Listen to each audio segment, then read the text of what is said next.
Hombre, yo sabía que PSN, como ha dicho el señor Cabasés, que ha dicho usted que está completamente de acuerdo con UPN, lo que no sabía ya es que además era el abogado defensor de UPN en este salón de plenos.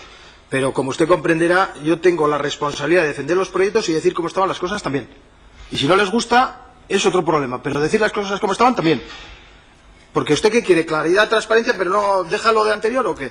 Porque quizás tenían algo de responsabilidad que ocurría en el otro tiempo. Digo, porque yo creo que he sido bien claro. Yo he dicho que alguien que pretende decir, como ha dicho el señor Villanueva, que ha contado las 7 plagas de Egipto, eso no se lo cree nadie. Nadie en esta ciudad compra semejante discurso. Es el discurso de la catástrofe. Es el discurso de UPN. Es una estrategia política, no tiene nada que ver con este proyecto. Ese es el problema, que lo que nos trae aquí no es una crítica sobre el Jardín de la Galaxia. Quieren contar una y otra vez que la ciudad va mal, que hay un desastre, cuando eso es absolutamente falso.